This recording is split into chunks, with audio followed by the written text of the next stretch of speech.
Well, good morning, good evening, good afternoon, everybody. Great of you to all join us already. Welcome back to Creation Conversations. I'm still in Scotland until tomorrow, at least, when I head for home, although we won't get home for another day or two after that. But we're joined still with John, with Diane, and with Sam for our Q&A special.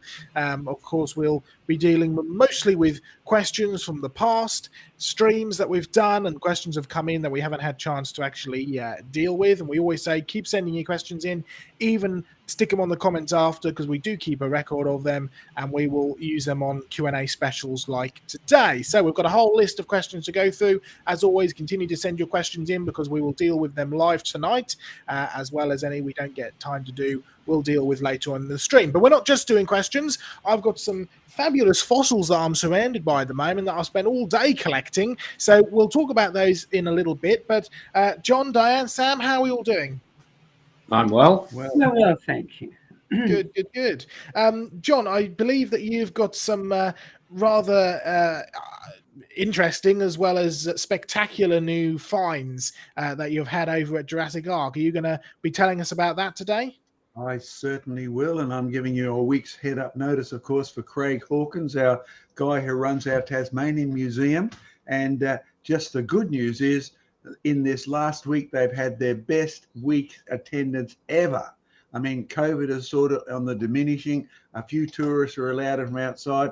Some overseas people. Come on, all you overseas people, come and see our Tasmanian Creation Museum, because we've had our best week's attendance ever since we opened up. So that's really good news. And yes, Diane and I spent a couple of days in the last week or so along with a whole team, and we have found some fabulous things. Oh, by the way, you'll have to keep watching to see what they are, and make sure you send your new questions in. And it's just great to get out there and dig up the rocks and fossils and see what's in there. Joe's got a good report. We've got a good report. Diane, have you enjoyed your time up here? I've had a wonderful time up here. We've been digging in the dirt. We've been making strata. It's been fascinating, as well as carrying on with our other things. We've been sorting out some old bones even. We have indeed, and more on that later. Sam, what have you been doing this last week? Working. I have some good news that I didn't actually share with you guys. I managed to recover the old project of the Genesis film, so I haven't lost any progress. Wonderful. There you go. So a new creation, hey? A new creation. We'll be interested in hearing reports on that, Sam. And Joe, back to you. Apart from digging rocks and fossils, have you done any more filming this last week? We have done some filming. We've, of course, been limited by signal, so we haven't been able to put out as many live videos as we'd hoped. But nonetheless, we have been filming some stuff.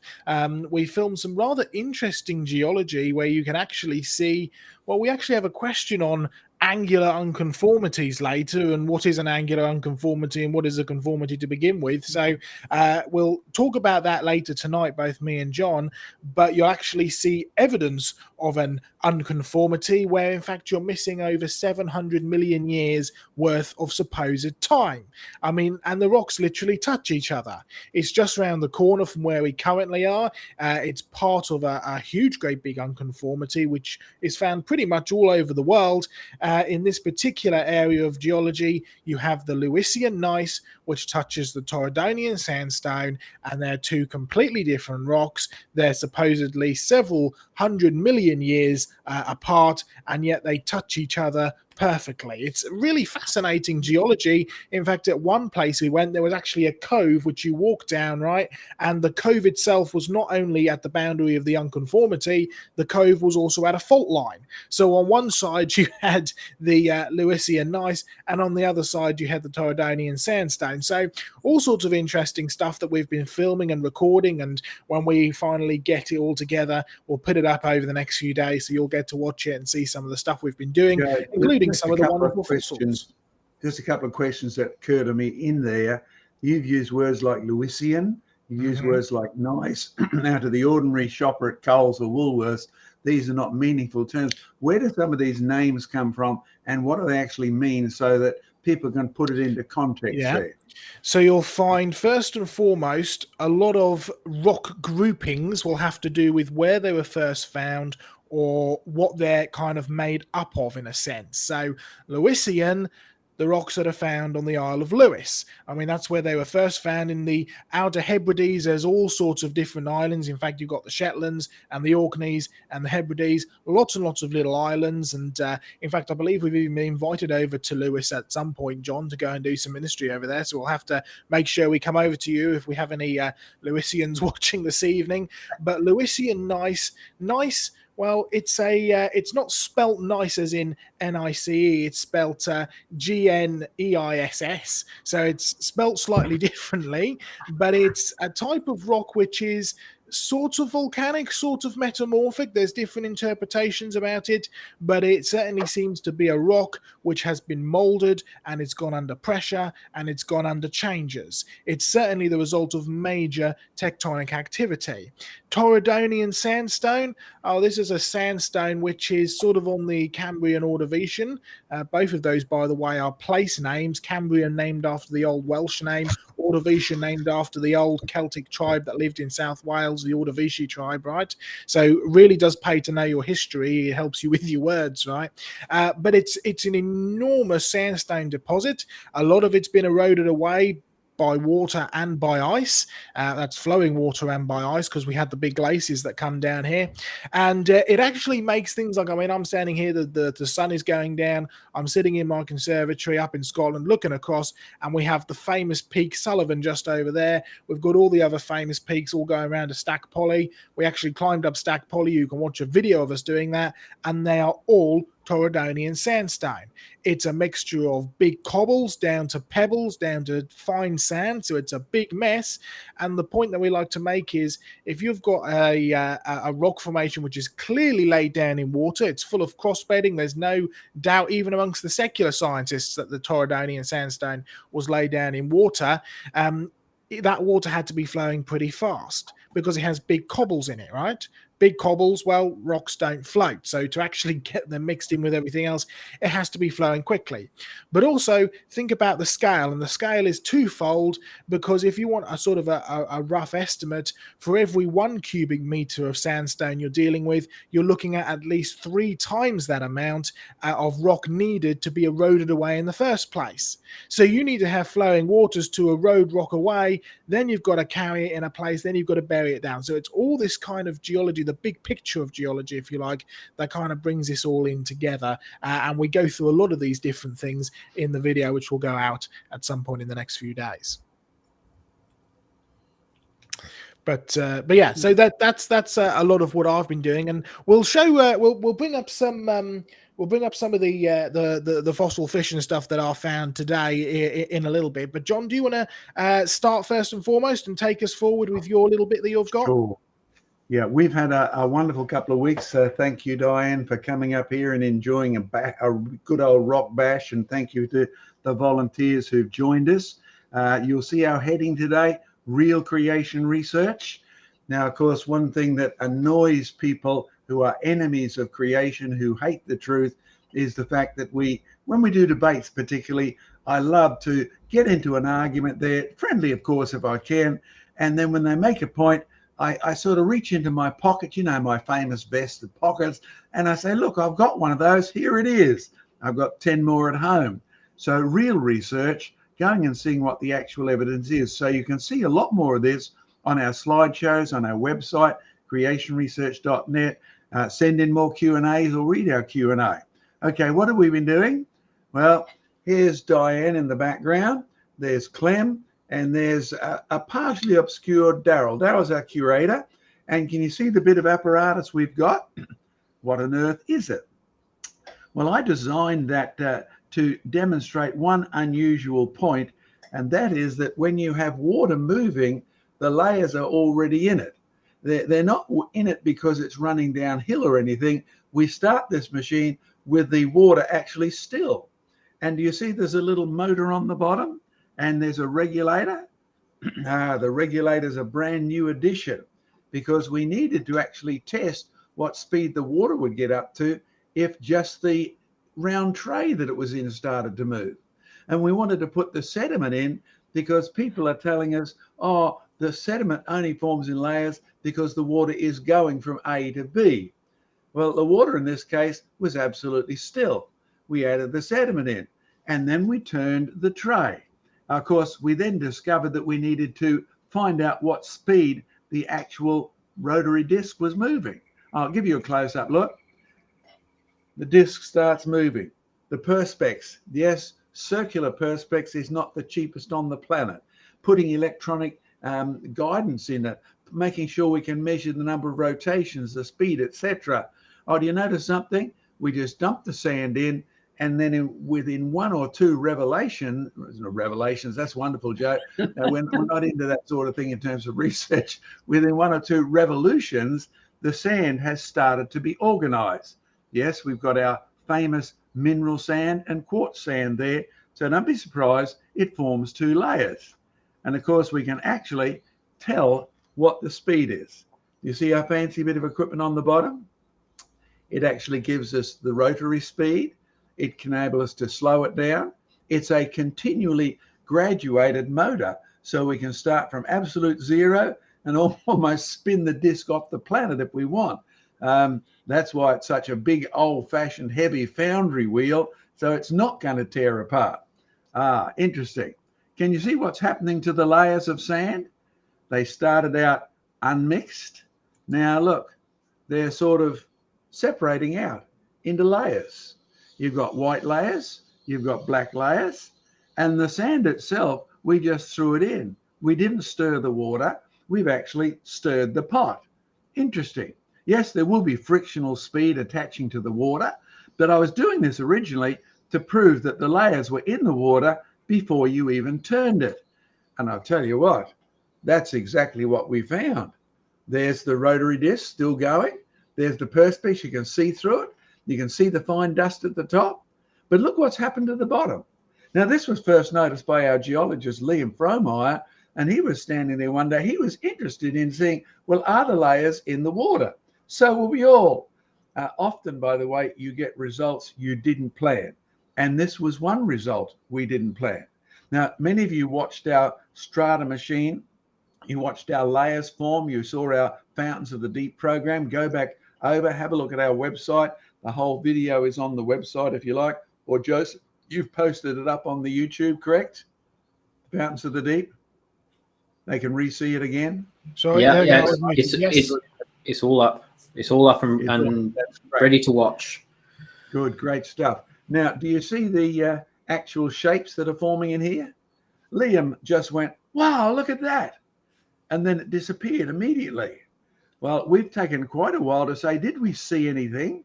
Now, it was actually something there.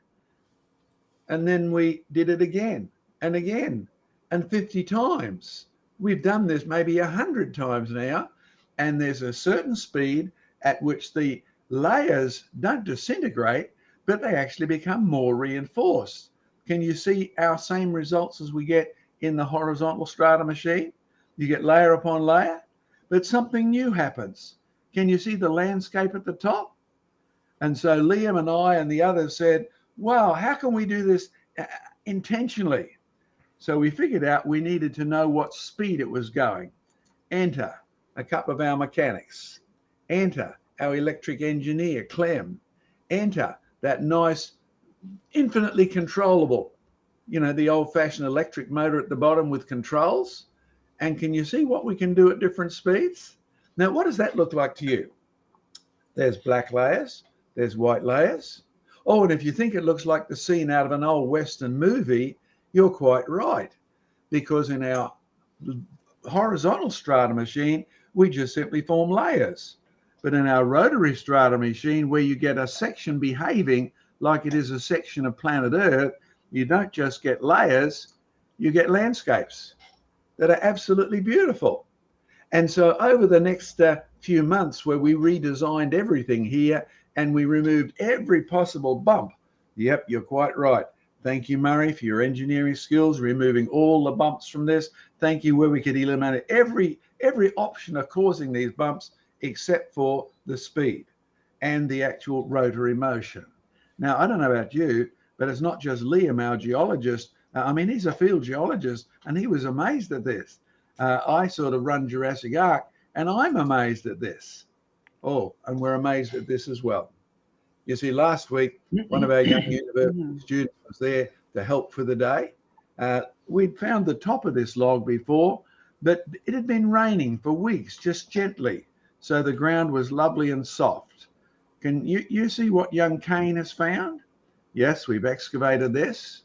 There's Cain and Luke. Now, I'll tell you what, can you see the hole just behind the back of the young man in the front? It's very interesting because this is a fossil tree with a very distinct hole in it and what looks like a burrow on the right-hand side. But as we got closer, we noticed one particular interesting thing. Now, how good are your eyes? There's a little lip on the bottom half of the picture. Then there's an entry point into this hole. Then there's a little concretion in the middle. But as we looked around it, we noticed one thing. There's regrowth around the edge. Now, any of you who've chopped a hole in a living tree, if the tree doesn't die because of your malattentions towards it, you will find the bark will regrow over that hole. It does that for birds, which actually pull their way. You know, some birds will actually tear a hole in a tree and live in it. Many birds are a bit lazier. They wait until a branch falls off and a hole just rots in there. But some birds will actually make a hole. And if the tree is still alive, the bark will regrow over the outside.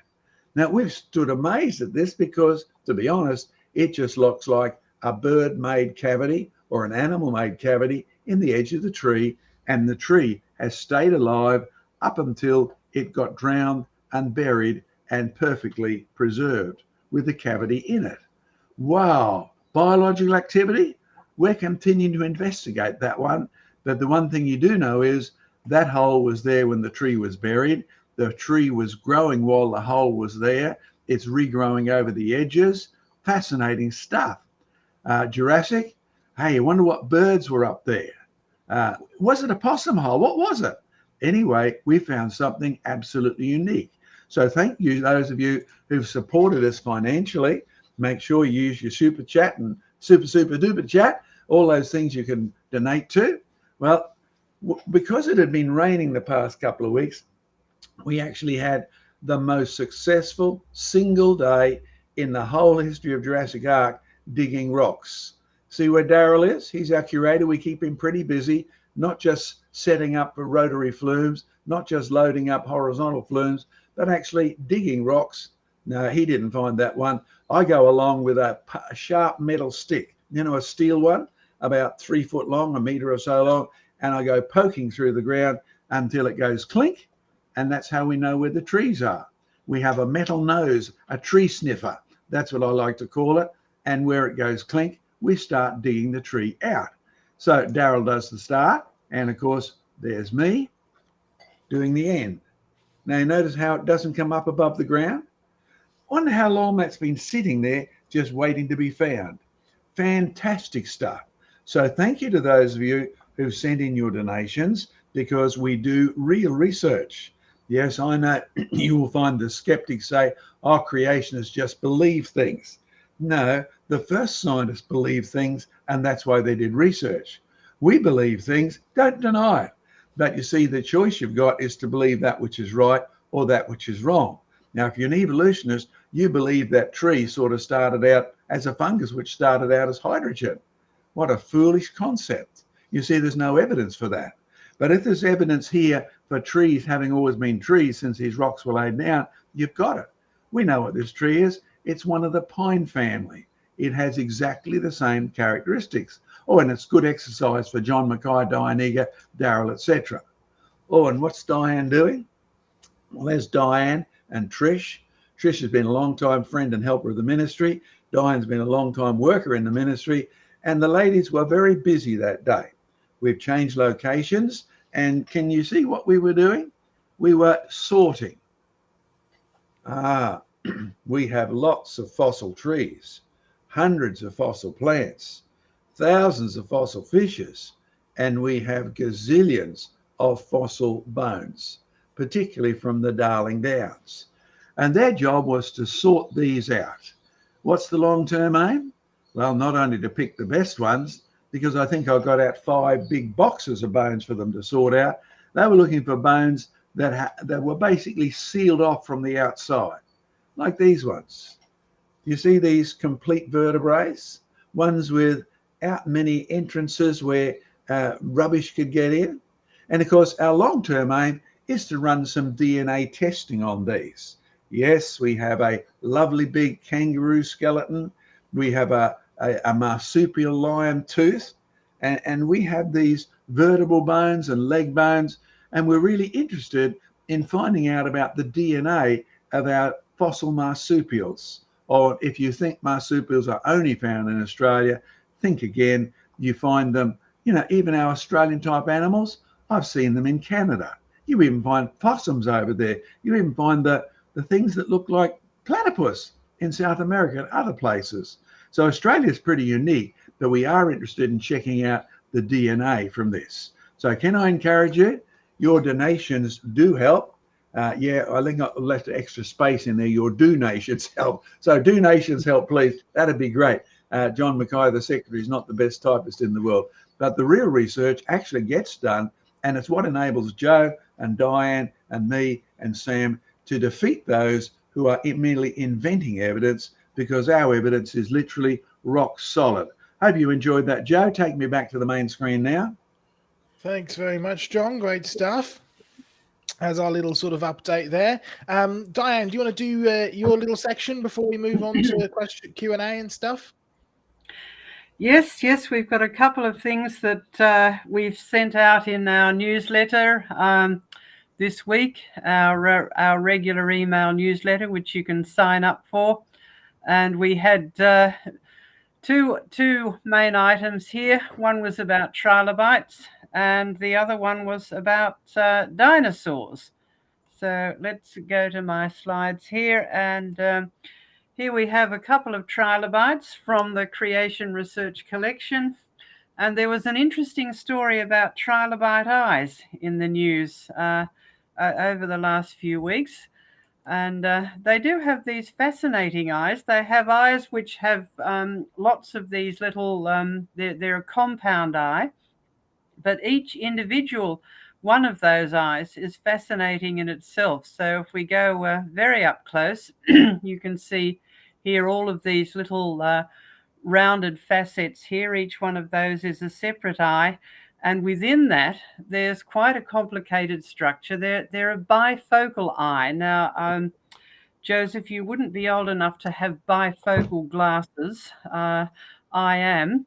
And that's because my eyes have got to the stage where they're not very good at changing the focal range. In other words, the distance that my eyes can concentrate on. So I need glasses to help that.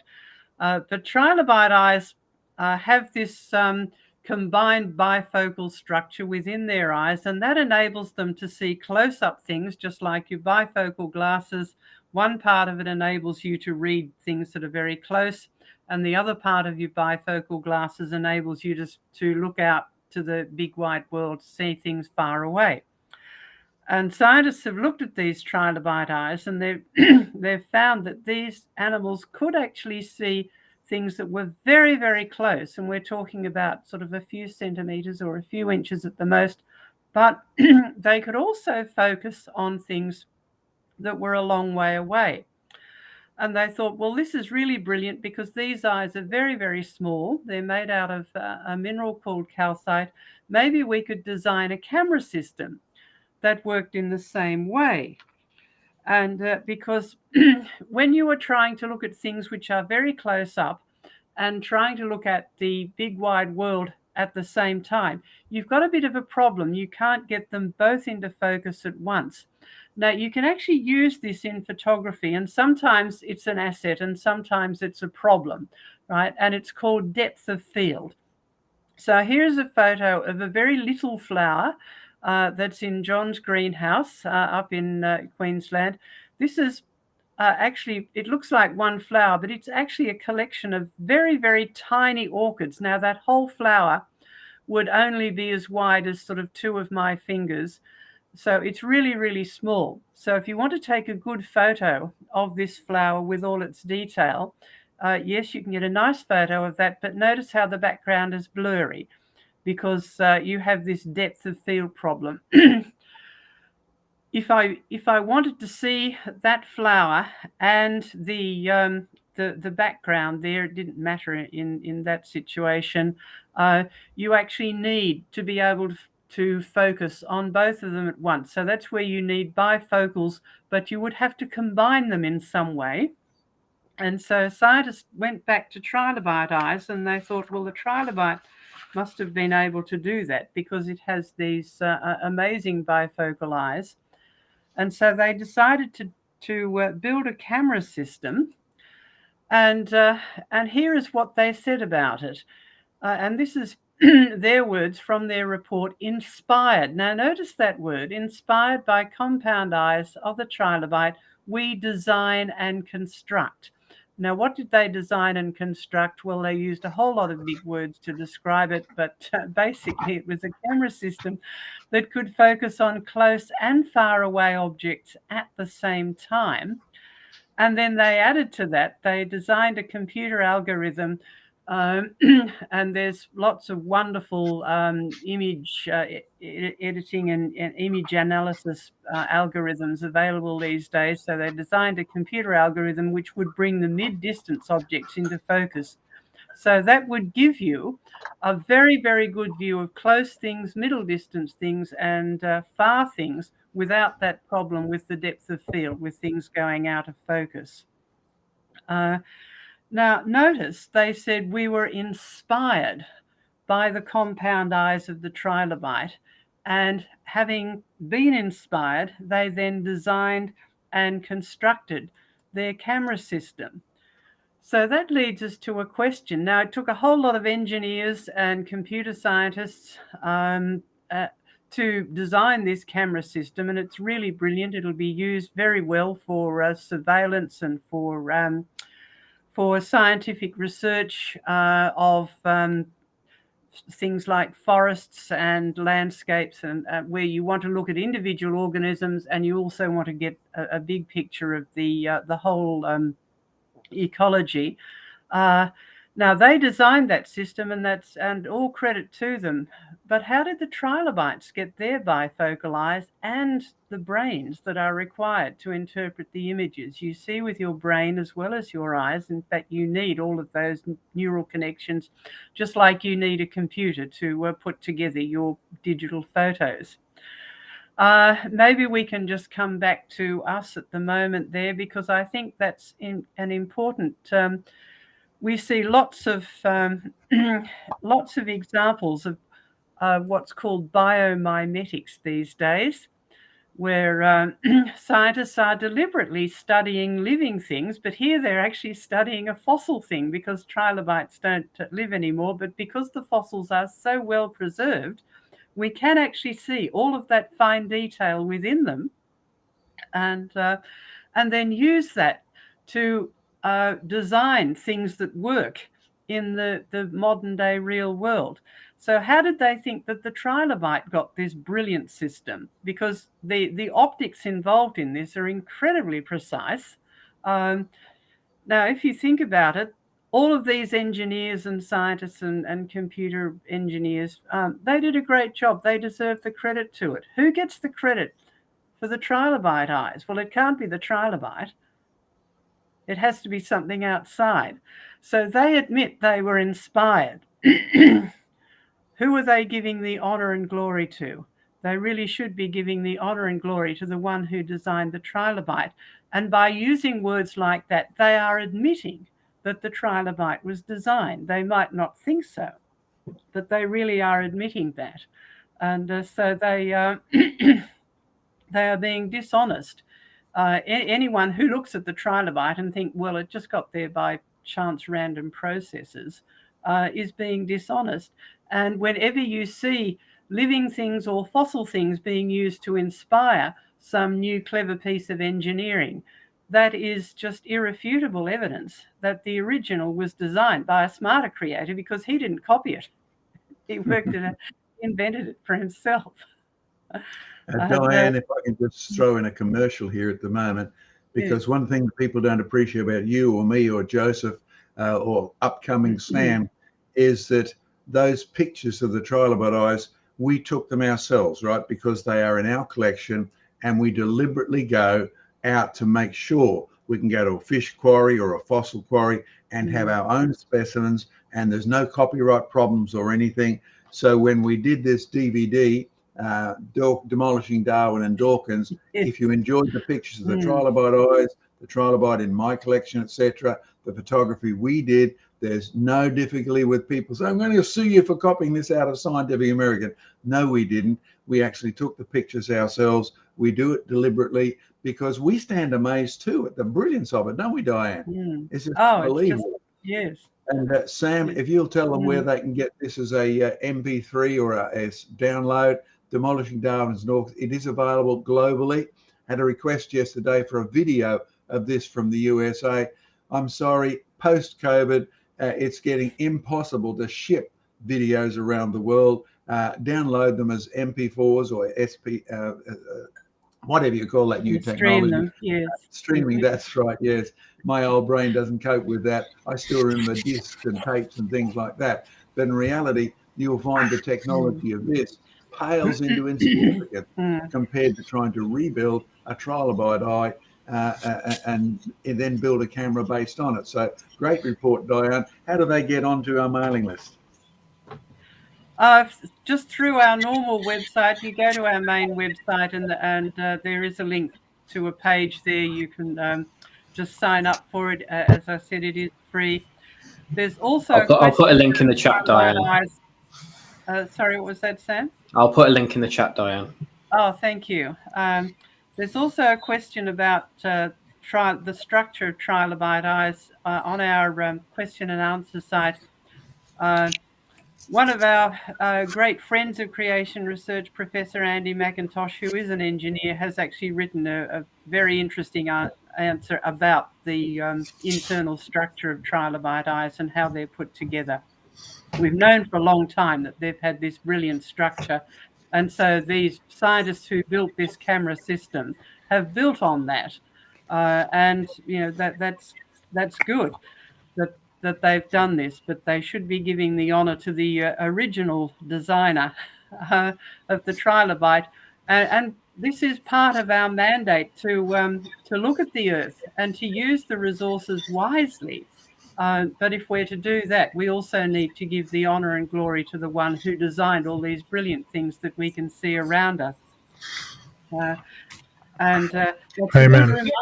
The original history of the world was that it started out very good, and very good means it was full of amazing, wonderful things that we could study and look at and use wisely. Now, unfortunately, we haven't used it wisely all the time.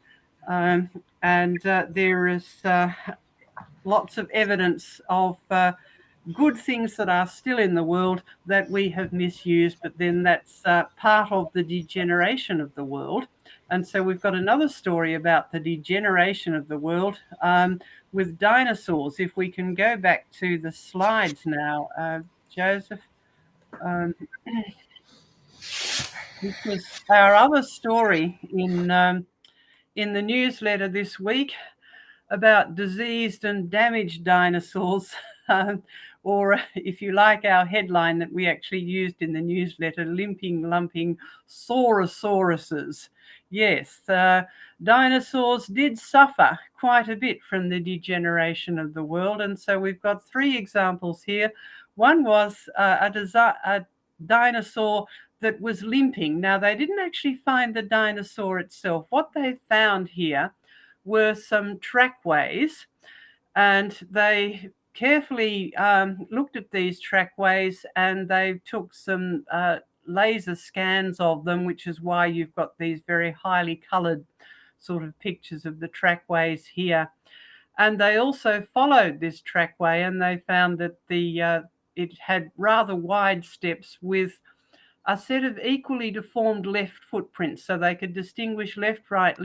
So they had a series of footprints, and the left ones seemed to have this distinct deformity.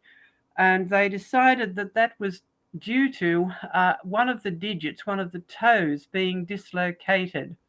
And so this is their interpretation, that this particular dinosaur had a left foot that was deformed and a right foot that looked like a normal dinosaur foot. And so their conclusion was that this trackway was made by a theropod dinosaur, that's a two-legged dinosaur, 6 to 7 meters long. They can work that out from the distance between the footprints. Walking about 4 kilometers an hour, but it had a distinct limp caused by a deformed foot. So we have a limping dinosaur. Now, we also have a Triceratops that had got itself into a bit of trouble. Some other scientists looked at a particular Triceratops. Now, these are dinosaurs that have a big bony frill around their neck. And don't you love the name of this dinosaur, Triceratops horridus? And appropriately, it was found in a place called Hell Creek. So, horrible Triceratops from Hell Creek, and it had a hole in its bony frill. And they looked at this hole very closely, and with various microscopic techniques that we have, with wonderful technology for analyzing fossils these days, and we're learning more, getting more and more evidence for the biblical history of the world. And they found that there were signs of inflammation and of regrowth or healing in this bone. You can actually tell that just from the way the bone is organized, even in a fossil bone. And so this indicated that this hole was caused by some sort of trauma while the dinosaur was still alive, and it had started to heal. And so they decided that this was the result of a traumatic event, which might have indeed occurred during combat with another Triceratops. And then finally, we have a dinosaur with a sore throat. Now, I'm sure you've all experienced having a sore throat, but imagine if you had a throat that was this long. Wouldn't that be incredibly sore?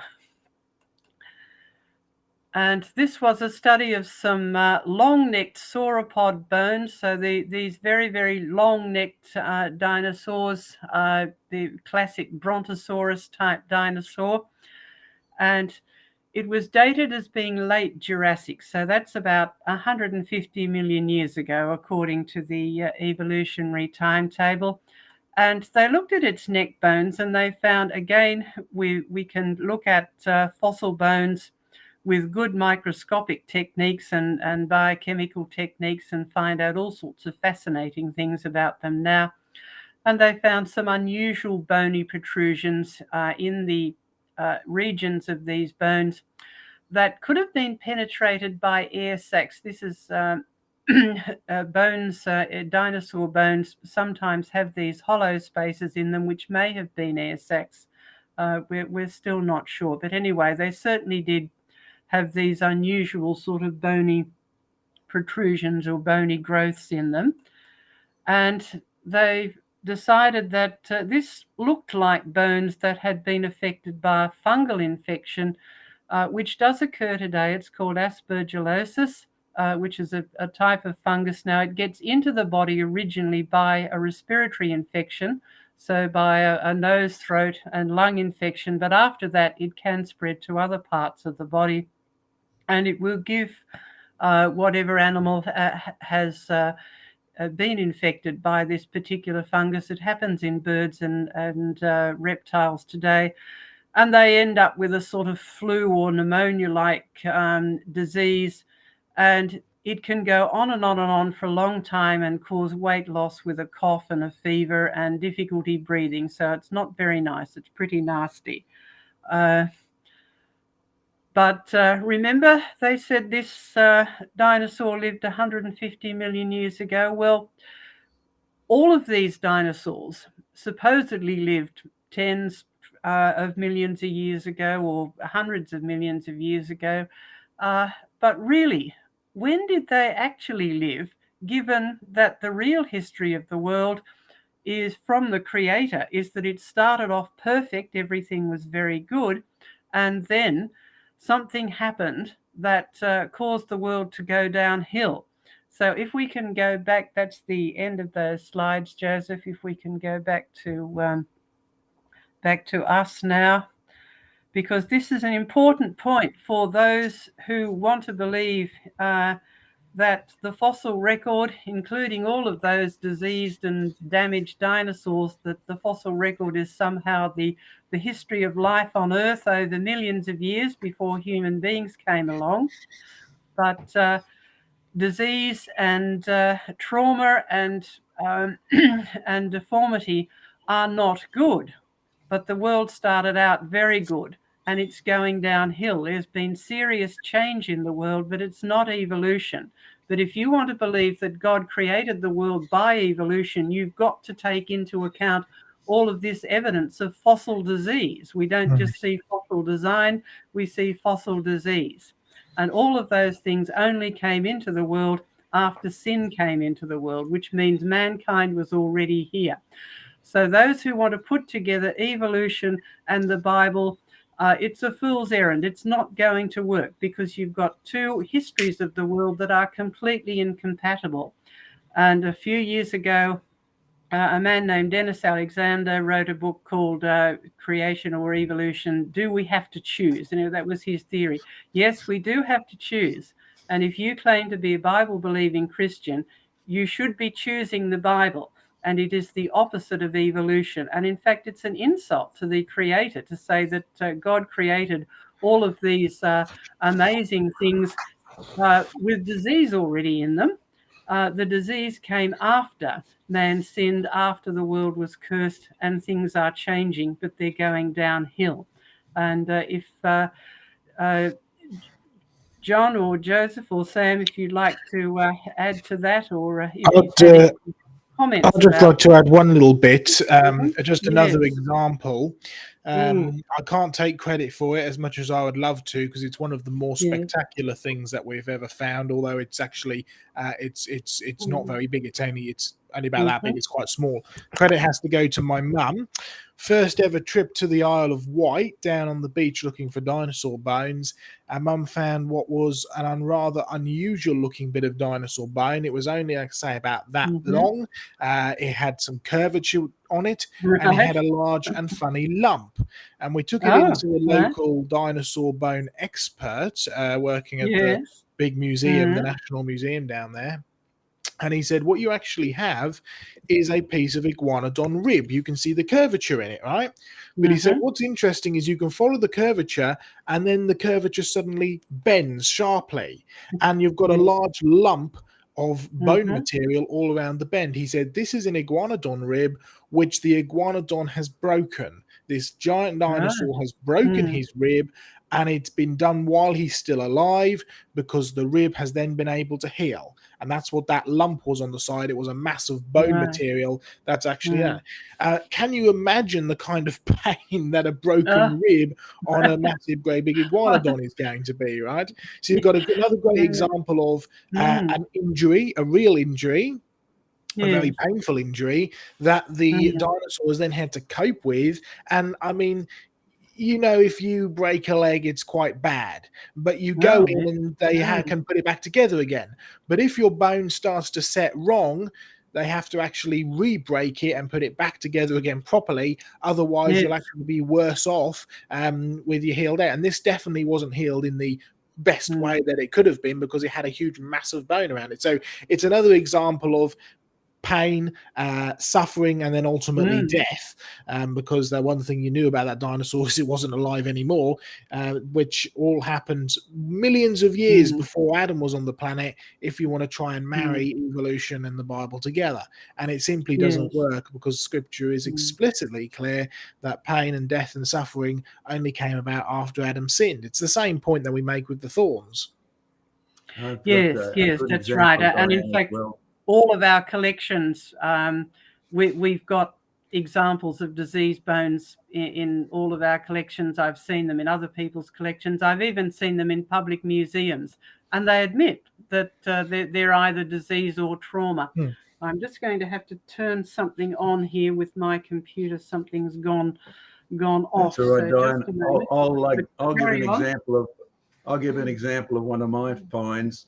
The last time I was allowed in Canada, right, pre-COVID, etc., I actually had to repair Yes. one of my fossil bones because the ice fall had been so great a year or two before. The whole roof fell in on my collection, right? This is in Saskatchewan. And there was my beautiful big fossil dinosaur rib smashed, right? I found it 30 or so years ago. Oh no. And I spent ages restoring that. But as part of it, an interesting thing came to light. In the middle of that big rib, it would have been about that wide, right? There was a cavity. And around the cavity was sort of smooth, hard growth. And I thought, this doesn't look normal. This looks abnormal. And there was a slight curving on the outside of the rib. And so I sent it to a surgeon and I said, am I right? Is this a bone tumor? And he wrote back and he said, yes, it is. So here we had a dinosaur with a rib with a bone tumor inside the bone, maybe that big, none of which would have helped the dinosaur because it made that whole section both painful as well as useless, and probably led to the death of the dinosaur. But it distinctly was a bone tumor, recognizable by a modern surgeon because he has to operate on things like that. So there's abundant evidence. And at a practical level, I always get a laugh out of having had a debate with Richard Dawkins and having listened to his arguments against God. Now, we make no apologies. We firmly believe the biblical record, God made everything very good. Dawkins would be the opposite. And here's how his argument went that evening. You see, he was saying that he complained about the creation. It couldn't be real because his eyes were failing. He needed glasses. And that was evidence against the creation originally being good. Now, the fact of the matter is he had it upside down. The fact is his eyes used to work and that actually gone downhill. And he couldn't see the difference between starting with no eyes and then evolving little light spots and then trying to get some eyes that worked, and then finally those eyes failing to where he had to employ an artificial creator to make a new set of eyes, which would ultimately fail anyway. So Dawkins has the whole thing backwards. But I'll be blunt, and I'm not just telling you this so you can gloat about it or anything. I'm telling you this because the Bible warns every one of us. If we leave God out of our knowledge, God the Creator, in Genesis, Exodus, Leviticus, Numbers, all the way through to the book of Romans, where the Apostle Paul spells this out, and it can't be a bigger warning. If you deliberately choose to leave God out of your knowledge, God himself will hand you over to foolishness, such as the foolishness Richard Dawkins comes up with. So pray for the bloke. He's not dead yet, but I'll tell you what, mentally, he's stopped actually seeing what's out there. And no, I'm not just telling you this. These are the sort of things that I would say to him as well. Great stuff. All right. So for those of you who've joined us, because we've got more viewers now, thanks for joining us. Keep your questions coming in because this is a Q&A special tonight. We've just been dealing with some of the interesting little updates and stuff that's happened over the last couple of weeks for creation research. So do go back and watch that if you want an update. I've got one or two little things to share with you now before we open it up to your questions that are coming in live, as well as some of the questions that we have had on our streams previously. A reminder, keep your questions coming in, even if you comment on the video. We do keep Sam, there's an ear on. We've been joined by a cat. Do keep your questions coming in because just this cat staring at me now. Do keep your questions coming in because if we don't use them on a stream live, we keep a record of them and we use them for our Q&A stream. So do keep them coming in. Right, today's our last day in Scotland. Yes, we have been doing a road trip. So it hasn't gone as well as we'd hoped, mainly because we haven't been able to have enough signal to actually do all the live videos we wanted to do. But that doesn't actually matter because we have been recording stuff. We're putting them together as videos. They'll come out over the next week or so. But today is our last day actually in Scotland. And I wanted to make sure I could go across to a quarry which John has visited many, many times. And it's a very famous quarry in the area. Some great fossil fish from that quarry. And what's interesting, and I've got a photo of it, although I didn't get a chance to put it up tonight, it has a lovely diagram at the information spot as to how these fish actually formed. Apparently, these fish die, and because when they die and they sink down and the water's cold, so they sink all the way down to the bottom of the floor in the cold water, and they lay there, and then they slowly have sediment accumulate, mud accumulate on top of them, and then eventually, after many millions of years, you get a fossil fish. Now, this isn't a unique explanation. This is an explanation which is used in natural history museums. We have about 4 or 5 different examples of this from around museums around the world and books that tell you that a fish dies, sinks to the bottom, gets buried, and then gets fossilized. Now, there are several issues with this, but before we get into them, let's actually have a look at some of the fossils that I found. And I'll get John to tell us a little bit about them as we go along as well. Now, this is what you stereotypically find. Let's hold it up to the camera and get it into focus for you. There we go. So you can see the scales, you can see the really dark material. This is a partial bit of a fish. You've got the tail end there on the right-hand side as you look at the screen going up to the main body. The head is missing. It's quite a nice fish, but it's beautifully detailed. All the scales, absolutely wonderful. Sometimes you can get almost complete fish. Let's see if we can get this one into focus at all. There it is. You see it just on the, it's on this side, just on the edge, just here.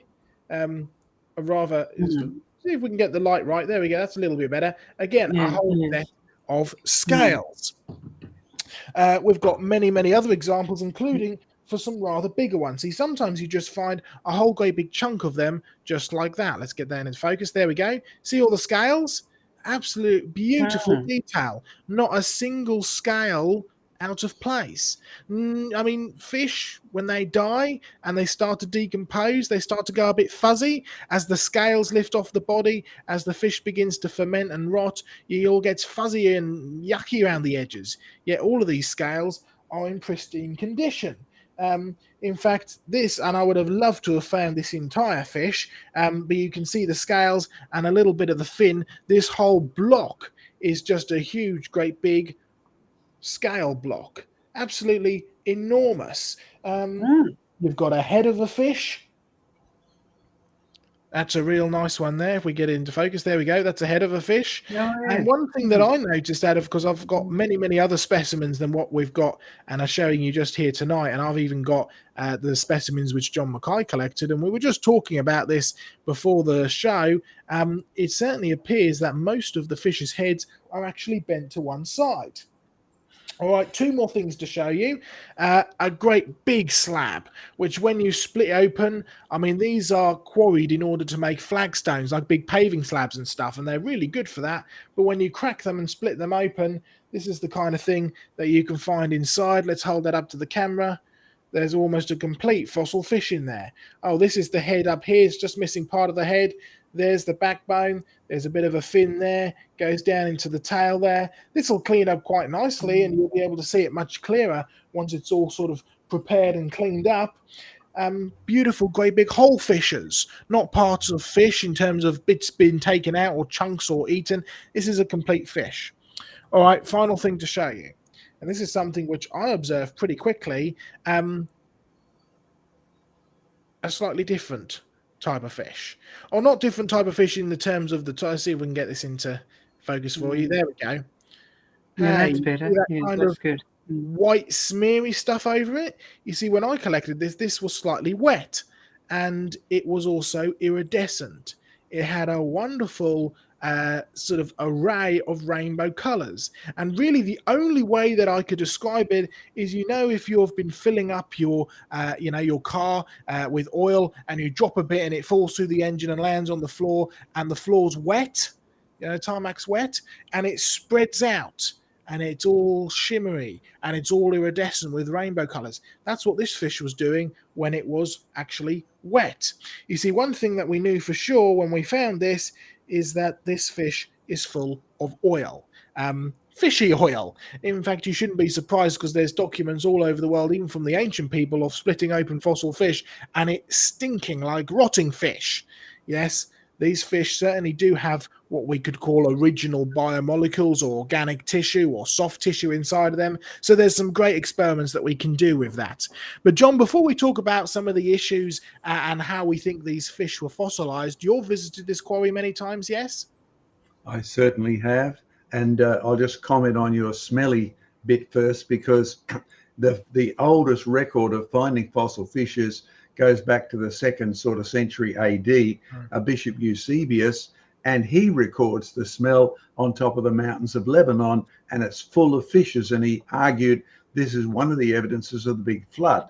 And likewise, when you get Marco Polo going to China, who records the rocks that smell and burn, right? So therefore, this is not an unusual phenomena. It's only noticeable to most people when they actually get out there and split rocks. So quarry owners, quarry workers have noticed this for a long time. I'll give you one little clue you might want to keep looking for, Joe.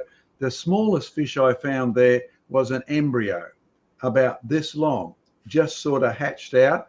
If you can find one of those, I think I might have left mine there. I have found one. I found one today, and I meant to bring it up to show it, and I've misplaced it. I've definitely got one, but I was really pleased when I found it, because as far as I'm aware, not only are they extremely rare across the whole world, they're only found in the top part of Scotland, but they're extremely rare in Scotland. One of the only places you can find them is that one quarry. So I was really, really pleased when I found it, and I've put it down somewhere around me. It's around me here, but I don't want to move this, otherwise the computer and everything will go everywhere. But yes, we did find one, and I've even seen your one in your collection as well. It's in our museum collection, and they are just fantastic. Well, don't lose them. They're two of a small number found on the planet, right? They're very, very valuable, because they're actually whole fishes, and all the detail is there. So that's the second thing you want to start looking for. But you'll find when you go to this quarry, the fishes were discovered not long after they started collecting the flagstones. And I'm pretty sure the farmers who had picked the flagstones for centuries before this, just for use on their roofs or their fences or around their pens, as it were, they found these ages before that. And they would have noticed the unusual organic smell. They were just a bit too thick to burn, right? Even though you can burn them if you like, but the presence of that shininess on the outside, you're quite right, is an indicator of oil, right? The fish, well, I remember eating fish oil as a kid. I hated this stuff, right? It was supposed to have some medicinal effects. That and castor oil were amongst my two most hated medicinal things that Mum would actually feed us. But here you can actually see the oil connected to the fish. Now, Joe, did you try pulling a scale off there? I did indeed. Yeah, they lift off pretty easily. I mean, it's almost like they're not even part of the rock that they're surrounded in. I mean, many people think fossilization equals, turn to stone, but it is literally a fish that's just becoming trapped in rock. It's almost like it's still the organic material just there. The keratin and the organic fishy material has been squashed, and the fish is just buried there. So it's absolutely remarkable. So you are absolutely right, and your use of your word keratin was valid, even though most people don't know that fish scales have got keratin stuff in, like your fingernails, right? So what you can do is actually pull the scales off. And so some of the places where I go looking for fossil fish, there's millions of scales, because they've already fallen off, and you can collect the scales by themselves. They are so long lasting. But in this case here, it's still on the fish. You can pull it off. You can look through it, right? Because they're semi-transparent. You get the light to come through. You can even test the light for the chemicals that are there. If you want to go beyond a shout out, this is organic material. This is oily, fishy material. Okay, so you've got fishes there. And I'll give you my last trip to this site, because it's sort of like from Hound to the Baskervilles. I went up there often on my own in many places of the wilderness, and the fog had set in. Now, you Aussies who are listening, or many of you Americans, have no idea what fog is until you want to go to Scotland and you see the fog coming in as a pea super, and it just comes up to you, and then you're enveloped in it, right? Now, I set out, I left my car down at the, it's quite a distance away, isn't it, Joe? About a couple of kilometers, yeah. Nobody there but me, freezing cold. I could see the fog coming. Then all of a sudden, I'm enveloped in the fog. Fortunately, I've been there many times before, so I knew exactly where to go. So I buried myself in a little hollow. Good news, the water was low. So I got to go places that Joe didn't go this time, because the lower the water gets, the more chance you have of finding the fossil fishes, because almost nobody's been there since the last time the water was low. So keep that in mind, Joe. Keep the weather report, check the water flow down the bottom, and all of a sudden I'm listening to footprints. And I thought, who's that? There's only me here. I didn't see any other cars. And then all of a sudden a face appears above in the fog and just about dies because he saw me, because I appeared out of the fog down the bottom with a big black beanie and a hammer, and I guess he thought he was going to be murdered and buried in the quarry. It turns out he was one of the museum guys, and we had a great chat about the nature of the fossils here.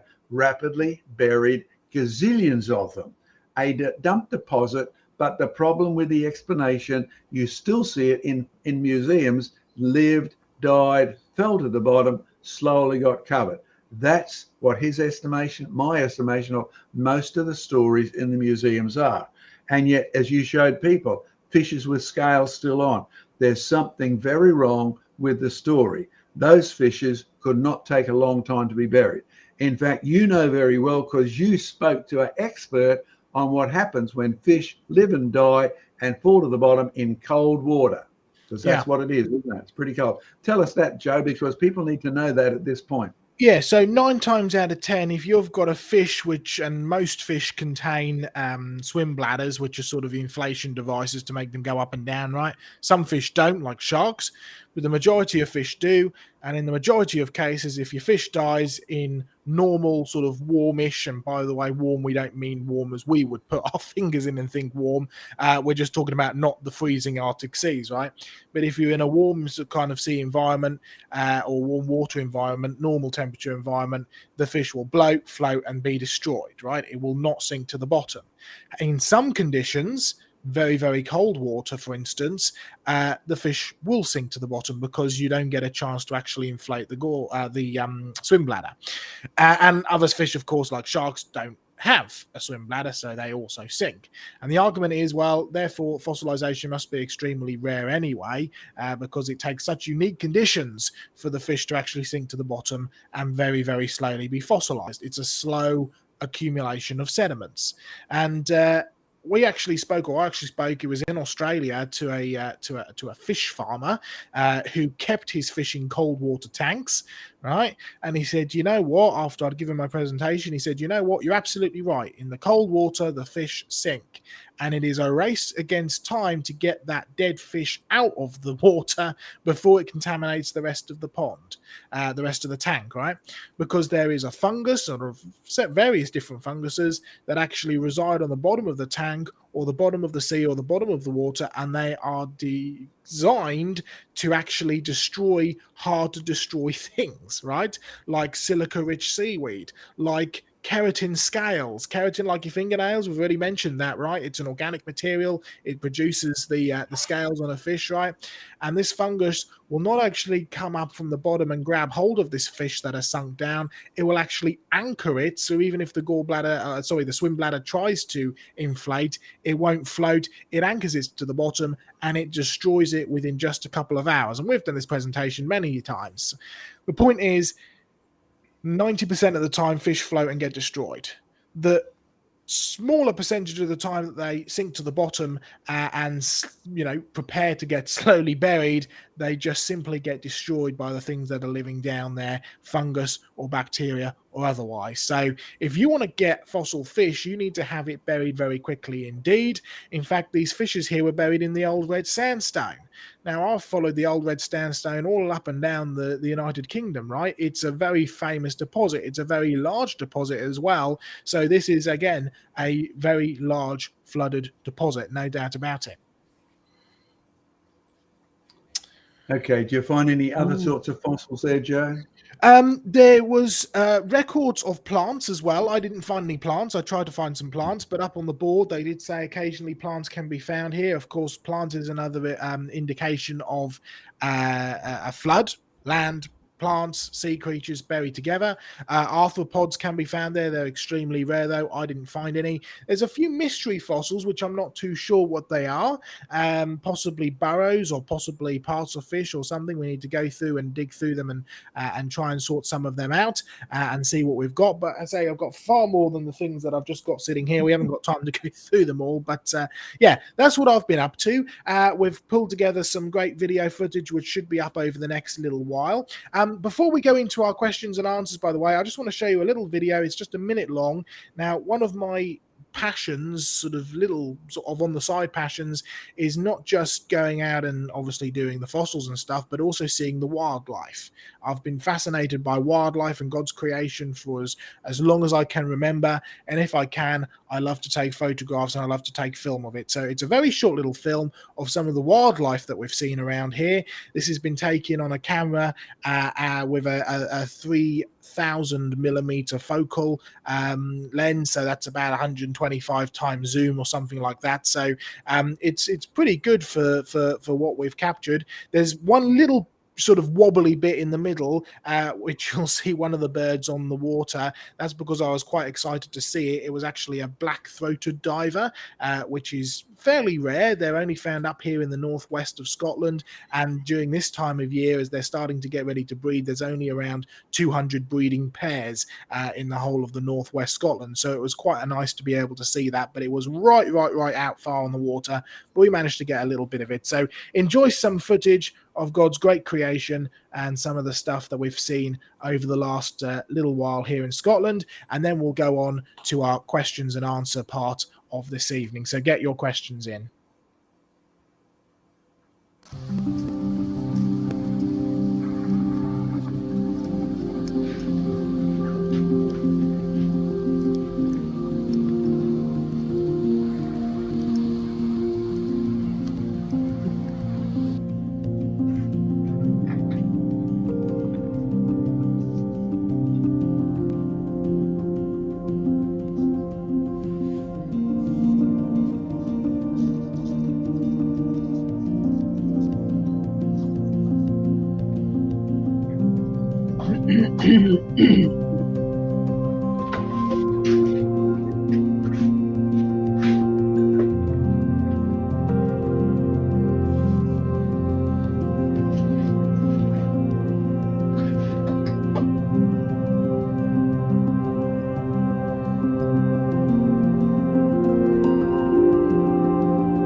There we go.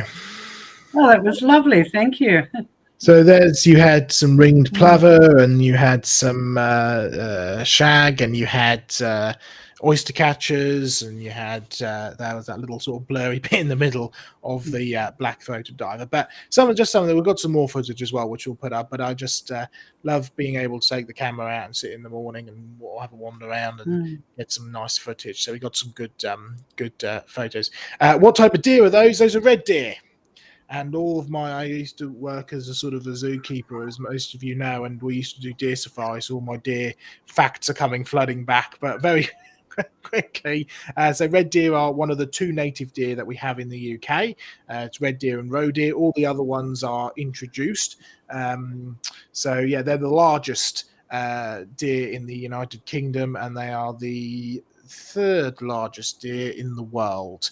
The largest deer in the world is the moose or the elk, and then it's the reindeer, and then it's the red deer. So I could keep going on for half an hour about deer facts because it's all coming. Yeah, someone stop him, gag him, tape him down. Anyway, shall we go on to our questions for this evening? We've got about another hour or so to run through some questions. So, Sam, have we got anything that's come through live before we move on to some of the we questions? We have indeed. So hello to everyone in the chat. If I haven't said hello to you already, it's good to have you here. This first question comes in from Neil. He asks, John, would the spinning of the Earth have an effect on the strata layers? Bit hard to run experiments on that scale in our strata machine. There's no doubt about it that every particle in water that's moving or still will be influenced by the centripetal and centrifugal forces of spinning. It's unavoidable. If the particle is going at the right speed, it can even spin off. You know how we launch our rockets from Cape Canaveral in Florida? It's to take advantage of the Earth's spin so that a little thing that we throw actually takes a bounce off Earth's throwing. And so, yes, that rocket-sized particle is affected by the gravity and the spin of the Earth. Now, for everything from there down to a particle of dust will actually be affected by the actual motion of the Earth of its various sorts. So a very simple answer to that. As to working out the mathematics, the mechanics of it, you've got to remember that what's happening is your Earth's going around, the forces are going out, the actual gravity is pushing down, and every particle that's hitting every other particle is doing this or that. So there will be all sorts of complicated mathematics that are occurring. But once your liquid starts moving, remember how you've seen our strata machine? Once the liquid starts moving or the particles start moving, your layering effect will show up, and it's a property of the water, not of the spinning. Right? That's one reason we wanted to spin it.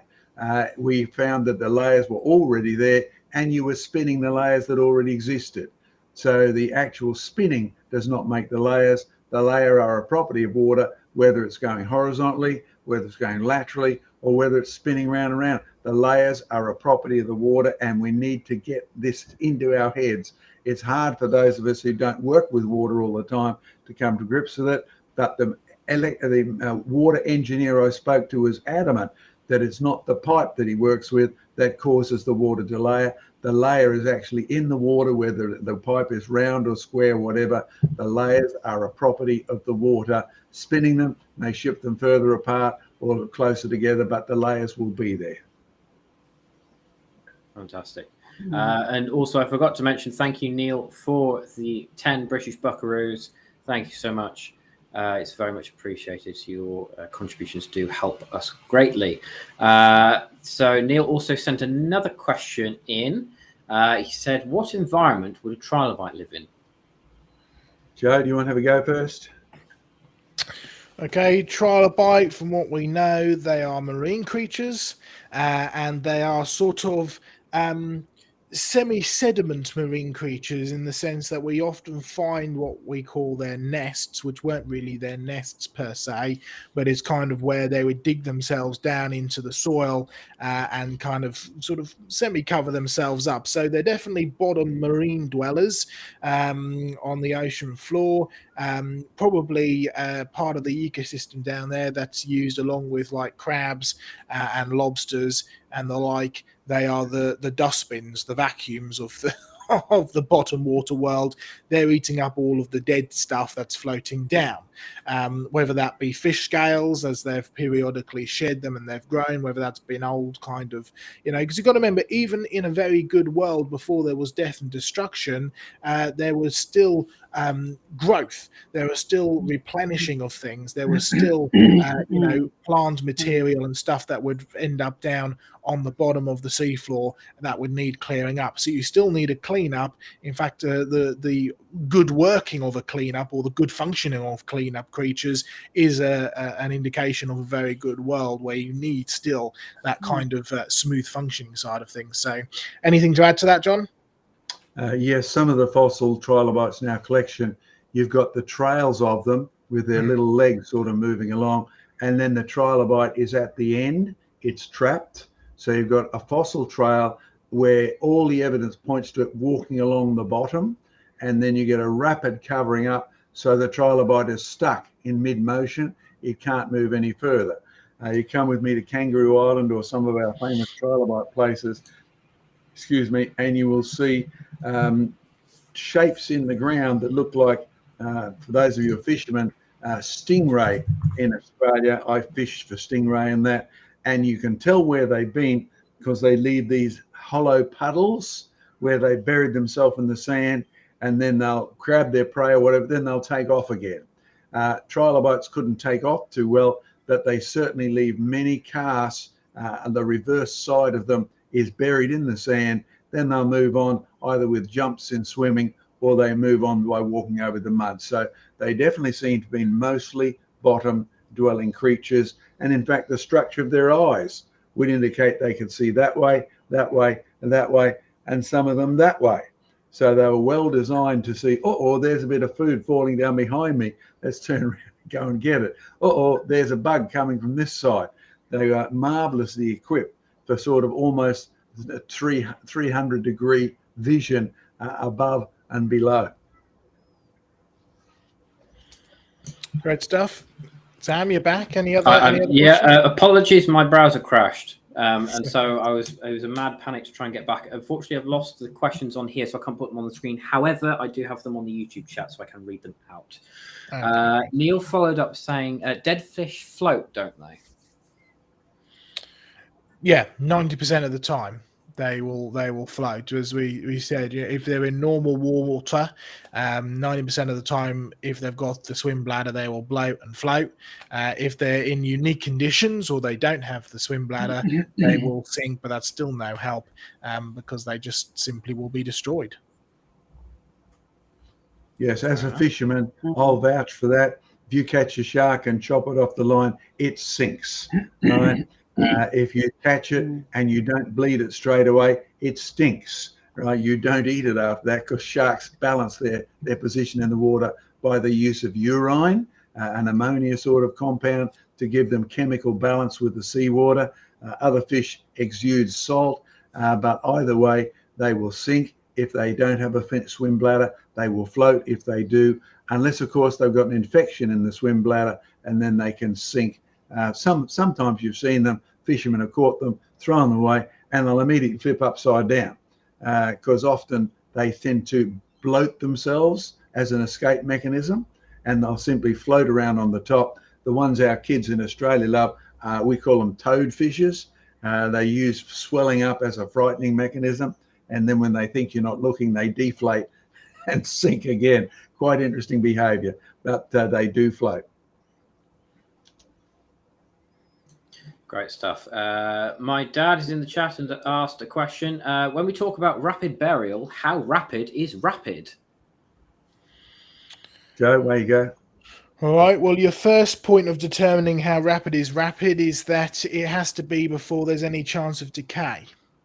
How long does it take for something to decay? Well, you can test that in the real world. Right? I came across a gannet that was dead lying on the beach today. They're quite big birds. I didn't quite realize how big a bird a gannet was. They're pretty sizable. But I knew that it had died recently for a couple of reasons. Number one, his eyes were still clear.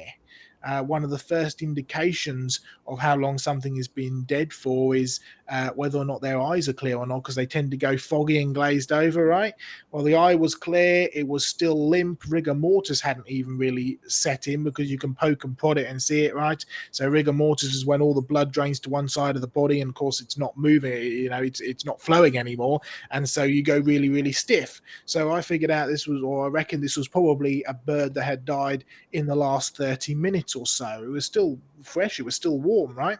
So there are clues that you can tell as to how long something's been dead or lying around for before it's been buried. And then you can go one step further and you can say, all right, well, it's clear that these fish have been buried, before it has chance to rot away or anything like that. But how would you get it buried in the first place? Because fish don't sink to the bottom of the sea.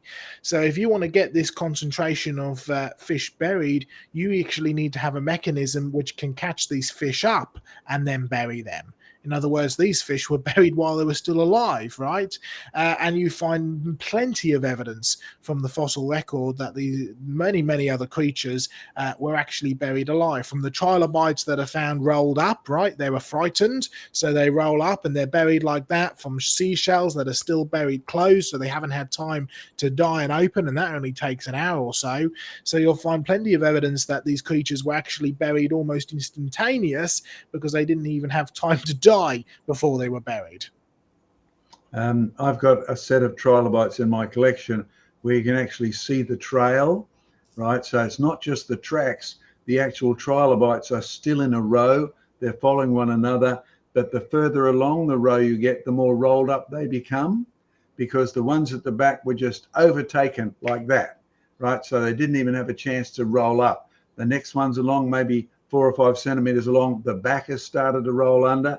Then by the time you get further up, they've gone, uh-oh, and they've rolled right up. So you know, in the time that it takes a trilobite to walk from there to there, the shock wave has hit the front ones. The back ones had no choice, and so they're buried in live position, still moving along. The best ones are some of the fishes in our collection, aren't they, Joe? So you've got fishes in the exact mode of doing something. I'll give you one that's in my collection. We have a fish that's actually swimming. Right, one Murray cod where it's swimming along like this, it's flexed and it's gone, and that was it, right? And it's not buried in mud, it's buried in diatomite, you know, the very fine grained molecule type not diatoms. It is diatoms, right? Yeah, and they produce such a huge amount of stuff. They buried the fish in shock. Joe, tell us about your famous one that you've got. You mean the regurgitating one? Yeah, that's right. Yeah, so it's from the Green River Formation in Wyoming. It's a relatively decent sized fish. It's about sort of that kind of size. But when we first saw it, we thought it was in the process of eating a fish. Now that stuff happens really, really quickly. But when you look closer, what you'll find is that the little fish that is coming out of its mouth has already been eaten. Because there's bite marks along the back, right? So this is a fish which has very recently eaten, certainly hasn't taken very long. It's got bite marks all the way to the end, so it hasn't choked to death because this fish has previously been inside the big fish's stomach, right? But it has been caught up so fast and so drastically and buried so quickly and rapidly that as the pressure has gone boom, the fish has gone what? And it's just been forced out of the stomach, right? And it hasn't had chance to even sort of float away, a bit like your vomiting fish, John. It's not got time to float away or just disintegrate or dissipate into the water or float. It's just been buried in an instant. Enough pressure to force it out, but too much pressure in the surrounding sediment for it to just float away in water. So you know that this has been buried alive and it's been buried very, very quickly inside the sediment. So there is one point that we need to make, and those of you listening need to really take this one in. If it didn't happen quickly, there'd be no fossils, right? Because materials begin to decompose upon death, right? If you ask a surgeon or a doctor how long he knows somebody's been dead, then there's certain processes that will begin immediately. The life force ceases, and you'll be able to measure them chemically, then biologically. than even practically physically.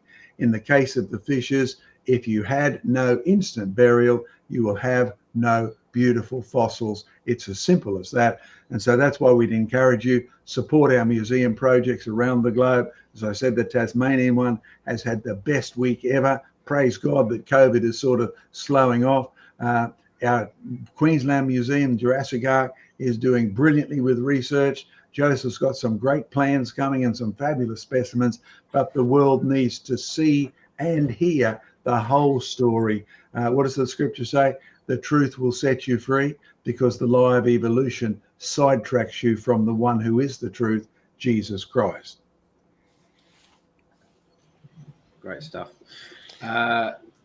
Question from George Bond. He said, question, birds preen their feathers, in brackets, into a lot of the barbs, using their beaks. How could Archaeopteryx preen with such large teeth? Oh, there you go. There it is there. That's interesting. That's a good question. I think I've got an answer. Or does anybody else want to have a crack? No, you go first, Joe. That's the first time we've been asked that question. Well, there's from my knowledge, and I have worked with birds briefly. There are two main types of preening. The first one is the way that the feathers work is the hooks are kind of zipped together. And so what the bird needs to do is he needs to zip those barbules back together. And you can do this with your fingers, right? If you have a messed up feather, you just have to kind of run it through, or you can run it through, your fingers nice and close and tight and just pull it up. Basically, all you need is a gap the size of the feather barb at the bottom, right? The little pin at the bottom, and you can zip it back into place. The other thing that a bird uses with preening is when a bird is molting. And when it comes out, the feather first comes out, it's a hard, sharp thing because it's encased in keratin. It's the same thing that your fingernails are made of. It's the same thing that a rhino horn is made of, right? So no, you can't say that, well, just because dinosaur scales are made out of the same thing as bird feathers, one evolved into the other, right? Otherwise, you'd have to argue that feathers evolved into a rhino's horn. It's like, it just simply doesn't work, right? Because they're so brilliantly designed. But you have a little sort of sheath of keratin, and the bird will actually use it when the feather is ready. It will use its beak to grind that keratin plate down and release the feather, right? So they're the two main kinds. How did Archaeopteryx do it? Because of course he didn't really have a beak like we think of birds' beaks today. He had teeth. Now, we know from the fossil record that toothed birds were a lot more common in the past, and there's no doubt about it that they were birds. They're not some weird transitional animal. Even the Natural History Museum in London did a whole research project, and they actually extracted the brain or the brain cavity of Archaeopteryx, and they said there's no doubt about it, this is a bird, right? Its feathers are so beautifully designed with all the barbules you can see in the fossil record, there's no doubt about it, it's a bird. How did it preen? Well, I don't actually, anybody else can comment, but I don't see an issue with preening, because if you look at Archaeopteryx's sort of teeth plates, they're not teeth like we would expect to find in our mouth, and they're not teeth like you'd expect to find in a different carnivorous mammal's mouth, where all the teeth are joined together. I mean, if you look at your teeth, like they're, unless they're, slightly deformed or whatever, like mine are, they're all sort of touching, right? Whereas Archaeopteryx has a clear tooth and a gap, a clear tooth and a gap, a clear tooth. So the very fact that he has those gaps makes me suggest that those are the gaps which are used for preening, because all you have to do is fit the feather in and pull it through, and you zip it back together again. And I suspect that those teeth are actually probably quite useful for grinding down and removing that sort of keratin layer as the new feathers are emerging. I also remember one last little bit of knowledge in the back of my brain, and there are some birds which actually, especially birds that have the particularly oversized beaks or unusually shaped beaks, a lot of them will use their claws for preening as well, because it's the same concept. You take the oil from the oil gland, which is located near the base of the tail, you use that as a lubricant, and you zip up your feathers and you grind down your keratin sheath. But any other comments from anybody else? Well, as someone who's kept a lot of birds like ducks and geese and things like that, they do not have teeth, but their actual beaks go up and down, just like Joseph's describing, not the same distance as you find in Archaeopteryx. But if you've ever sort of been approached by a goose who is taking a dislike to you, and you have him put his beak upon your protrusions in the wrong place, and then just twist, you will find how powerful and how strong they can actually grip something and grind any keratin off you or skin or whatever that they want. And then they delight in chasing you away.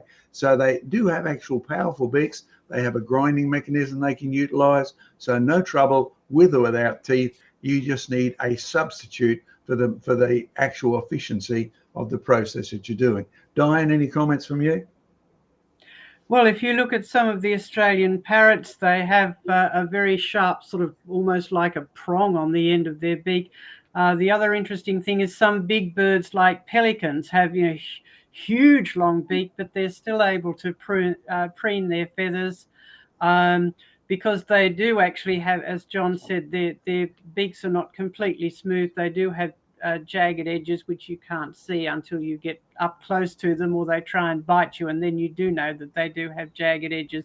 So they can use any sort of jagged edge or any sort of rough area to preen their feathers. And I've actually done this with feathers that I've picked up. You can that have got gaps in them. They've come apart. You can put them all back together, and they're rather lovely, actually. So as long as they were able to do that, just smooth them back together, they can repair their feathers, and they can also use them to spread the oil. And as Joseph said, when they're molting and they're replacing their feathers, they can use that to just sort of scratch and just generally repair their skin surface with whatever they've got. You only have to look at the variety of bird beaks there are, and they come in all sorts of shapes and sizes, but they all work. Okay, I'm just going to slip in a commercial here. If you want to see quite a few of the fossils we've been talking about, have a look at our DVD series, Darwin on the Rocks, or Darwin and all of these, the whole Darwin series that we did for Darwin's anniversary, available now as streaming. Those of you who are still old enough to have DVD players, some are still available around the planet. Had a request the other day that I couldn't fulfill, but you can always get them as streaming. They are available. They're fabulous stuff, filmed all around the planet.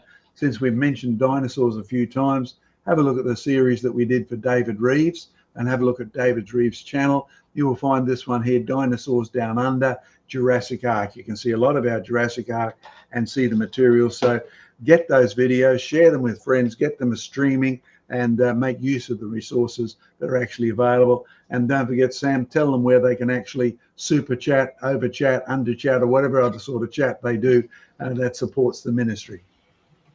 Yes, well, just on that, if you have a look down at the bottom of the chat on the either the right-hand side or just below the video, you'll see like a little $sign. That's the super chat. So if you do feel so inclined, you can donate to the ministry that way, or you can donate via our website, via PayPal. And you can also now, new feature we announced last week, we can do super thanks. It's a new YouTube thing where you can donate to us whilst you're watching a normal YouTube video on our channel. It works the same way as a super chat, and you get a special message, and it's all lovely. And we have had one. I've lost the name, so we do thank you very much for you for donating that way. It was Neil, I think, who sent it in earlier. Is that right? The super chat, yes. The super chat. Oh, right, yeah, that's right. I was on about the super thanks. The super thanks, that's right. Yeah, I've lost that one. Too many supers. By the way, Joseph, now that you're finished your holiday, you are available for ministry in the UK. People can we're getting ministry requests coming through. We've got our big convention coming up. We've got big news coming up with the museum project and everything else. So watch the space, get in touch. Field trips and the like. If you want to organise a field trip for us, we'll provide the fossils on location, if you like, and take you around them. So yeah, get in touch, see what we can do. And likewise in Australia, or even in the USA, where Dr. Glenn Wilson has started up our ministry again post-COVID. Joe and I and Diane are taking part in his regular radio programs. So overall, it's been a positive time, sort of as COVID eases off and as freedoms are opened up again. It's really great to get out there. So if you want ministry in England, contact Joe. You want it in Australia, contact our head office at Creation Research. We love to come out live with dead fossils, of course, or take you on field trips where you can lively dig up the fossils yourself. Joe? Great stuff. Where are we with questions, Sam? Have we got any more? I'm going to. I do apologise, Shoghiwar. We will come back to your questions. I do want to sort of jump ahead to a more recent question we've had in from Ravi, because it is relevant to not the previous question, but the question before. Yeah, I've got it here, yeah. Do you think there is any strong evidence for an old Earth? Joe? John? I knew that was coming. Yeah, I knew that was coming. Sort of a double negative question. It is, yeah. That's why I obviously- think. I mean, it will, as always, it will come down to your interpretation and the way that you view the world. If you remember, we've given a quote many times, which is that the scientists knew that the world was old before they knew how old. And you sort of have to look at it and think, what a ridiculous question that is. And it really shows the philosophy that is buried down there, which is, we know that the world is old. The world has to be old. And if you watched our program, you can, we're Standing for Truth, you can see some of the origins of the idea that the earth is very, very old. And it all started out with a rejection of truth and with a rejection of scripture. So a lot of times you'll find, well, okay, if we look for evidence of the world being very old, are we going to find evidence of the world being very old? The chances are, yes, you are, because you're already deciding that the world is old before you even quantify or know how old you want the world to be. Well, I'll throw in one thing there, and it Well, almost sounds rudely abrupt. Diane, you can take over after me. But I remember doing a program in the UK and one in the USA, and I often do it out here, when Christians, well-meaning Christians, bring up the issue, but couldn't have God used millions of years? To which the answer is, God could have done anything he liked, right? He's God. But the question is, what did he do? And I said, you've always got to remember, on Judgment Day, when you stand before him, you are going to be judged not by your opinions, not by your professor's opinions, but by his word. And if you're a Christian who says, oh, God used millions of years, or those days could have been anything, God's going to say, why did you call me a liar? Now, that's not a question I'd like to be asked by the holy, righteous God who made the world in 6 days, and he even bothered to tell you, who actually created fishes on the spot, right? He didn't need vast fisheries to go and catch tons and tons of fish to feed 5,000 people. He made them on the spot. He didn't need time. He could have done the world in whatever time he liked. In fact, he didn't even need 6 days. And that's the issue that most of you need to come to grips with.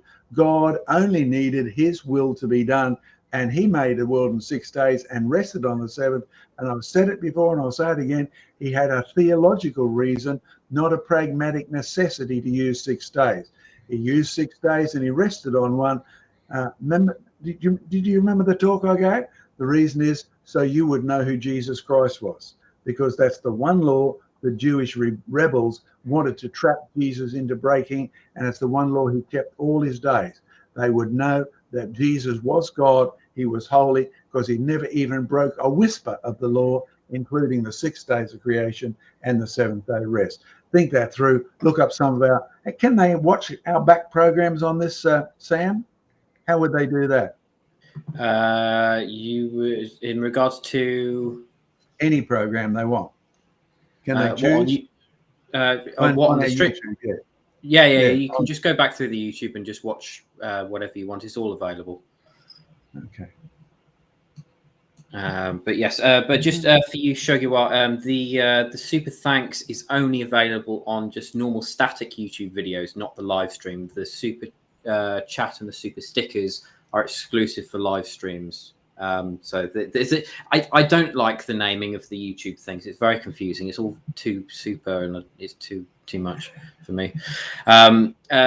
George Bond has slid into the chat with 20 Aussie buckaroos and just said buckaroos. So I'm glad he's jumping on the trend here. And as promised as well, we will come back to Shoghiwar's questions. He said, question, have you thought about investing in a drone for aerial footage? One quick thing from me is that there might be some complications with that, because in the UK you need a license to fly a drone. And You have to go on special courses, and you need to renew them every year, I believe. Yeah, now we have considered it. It's a lot, despite the fact that there are certain regulations. It's a lot simpler than you think.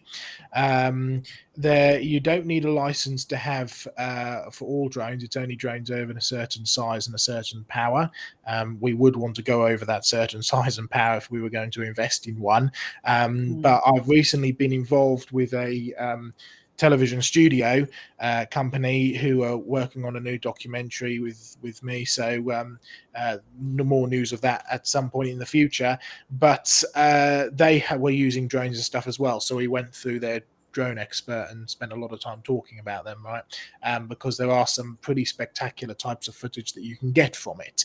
It's fairly straightforward getting the licensing and everything else. One of the issues is the price of actually getting the drone itself, which is somewhere between 1,000 and 2,000 for a sort of decent enough one to get some good footage, right? You don't want a little toy one which is just going to blow away. You probably want to go for one of the DJI type drones, higher sort of mid to higher range kind of one. So you're looking at up to a couple of thousand. So if you would like to donate that and say please do, then yeah, absolutely, go ahead and donate and we'll get one. My wife is based in filmmaking, and she's been saying for a long time we could really do with the drone, and especially being up here in Scotland and seeing some of the fantastic scenery, we think many times a drone would be really good. So if you would like to support us by either buying us a drone or sending us the money to buy a drone, or by continuing to watch our documentary so they become so fruitful that we can actually reimburse, whatever the word is. Basically, when it comes to books and DVDs and documentaries and stuff, they kind of fund themselves.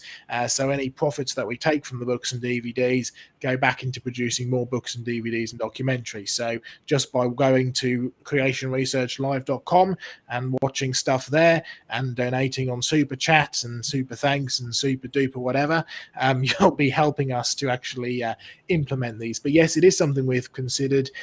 We just need to raise the funds, or you need to give it to us. Drone on, Joseph. Diane, Thanks, did you have Tom. any last thing to add to that, the creation old Earth bit? You were going to say something and I rudely interrupted you. No, that's all right. It's just I remember when we first came across that quote, and my first thought was, well, how old is old? Because thousands of years can be old, or millions of years can be old. So as you said, it's a meaningless statement. So what do you mean by an old Earth? Do you mean millions of years? Do you mean thousands of years? And I think the millions of years, because that is just so, it's so out of our experience, it might as well be eternity. And it's a good way of sort of throwing things into the too hard basket by saying, oh, it was millions of years old. So I think the evolutionists need to be a bit more precise about that. And of course, the other thing is that Darwin admitted in his book, in The Origin of Species, and then often in his writings and communications, that he needed the Earth to be old in order for his theory, because it was all about things happening gradually and slowly. So he was quite upfront and saying, well, if you don't believe the Earth is old, you can throw out my theory. So there is there is a motive for wanting the Earth to be old, and it is to avoid having to take the biblical history. Yeah, and just sort of on that sort of the sort of previous questions, we've had an interesting sort of point from Neil in regards to the sort of old Earth. Sort of, is there any evidence for an old Earth? He said, could Diane possibly give a quick rundown on how flowers and insects had to be created together? Oh, all right. Well, that's a good example of God had to create functioning ecosystems, which means the individual organisms had to be created together to work within one generation. And plants and their pollinators is a classic example of this. Now, I do remember many years ago on the original David Attenborough program on evolution called Life on Earth, and he described the coming of flowers to the earth. Color came to the earth, And then he said the insects changed their feeding tubes from their jaws to feeding tubes. Now, you've only got one generation to do that if you believe that it happened slowly and gradually by chance random evolution. But in fact, if you look at how well plants and their pollinators are designed to fit together, it's not just their feeding tubes. The insects have got to have the right eyes to detect the color and the shape and the form. The plants have got to present flowers in the right structure for insects to land on them. And there's no way that the genes that are going to control the shape and the fragrance of a flower are going to control the genes of an insect to change its structure into having a feeding tube. And also insects have surface structures which they can use to collect pollen. Bees have actual little structures on their legs where they store pollen. There are so many things that have to interact all together. Lovely example I really like is the one about plants that generate heat, because particularly the ones that live near water, insects flying over water will lose a lot of heat. But in order to fly out to, say, a water lily, they lose a lot of heat, but the water lily then generates heat. So how did the plant decide, well, I need to actually generate some heat to attract the pollinators? How did the pollinators know that it is worthwhile flying out over a pond to land in a flower so that they can get back again? So you've got lots and lots of things that have to happen all together within one generation. And for a plant that is an annual plant that grows, flowers and sets seeds within 1 year, you don't have much time. It's all got to happen together. So I don't know whether that helps, but there are lots of examples in our videos. In fact, that one, the second of the Darwin series, Darwin's Evolution, a Very Unnatural Selection, we make that point and we give some lovely examples, but we've also got examples in our fact file and on the Ask site and in our other presentations as well. So we had to swim out into our dam, didn't we, Diane, to photograph the bees and the water lilies, and the fact that they would rest on the water lily flowers even though the water was cold. They would rest in the middle of the flower, and we actually put a thermometer in the actual water lily, because most of us think of plants as cold-blooded, if there's such a sort of concept, but the actual inside of the water lily, do you remember what it heated up to? Oh, it was about 10 degrees higher than the temperature of the water. It really was. So fabulous stuff that the Lord had to think through before he designed anything, not just after he made the insects. Oh, some of them might fly over the water. I better make this fix. Okay, there was a question before, Sam, that came in that I'm dying to actually get up to, because Joseph asked me, did I have any pictures of this on the Strata machine? So find the one about the Strata machine and Sycamore Point and things like that, and I'll bring up the picture that I found, just so we can show that we have done it, right? It's not, we just can't report everything on the show. We'd love to, but it'd be midnight by the time you switched off at your end, and much later in the morning by the time we switched off. So what's it say? We've got it up here now. I think that's up on the screen. So can anyone explain how the flood produced angular unconformities, e.g. Sycamore Point? Didn't see any in the strata experiments. Now, Joseph, you've been to Sycamore Point? I have. Okay, I've been there many times. Yeah, climbed up and down. I was really grateful when they decided to put that rope down the cliff. It at least made it easier to get down and up, except on wet days. They've pretty much got steps now. It's all very have they really? Oh, you younger generation are really I know. Yeah. Okay, famous because Hutton, the Scottish geologist, the first uniformitarianist of note, even though he wrote in sort of semi-Gaelic and the English didn't understand a word of it, he actually sailed down there looking for where one band of rocks would interact with the other, and Sycamore Point is famous for that. And because he regarded there being missing rock between the two, one layer is lying almost horizontally and the other section vertically, and so it became the classic unconformity. Right now, unconformity simply means the layers aren't parallel all the way down. So if you go in the Grand Canyon, these layers are technically all conformable. They all basically go in the one direction until you get to the bottom layer, which is igneous metamorphic. Then there's an unconformity there known as the Great Unconformity, and the age distance, by the way, at the Grand Canyon is anywhere between 500 and 1,000 million years old. So a lot of missing rocks. The rocks at Siccar Point are way less missing than that, but it is famous because it is the first one attributable to Hutton's discovery.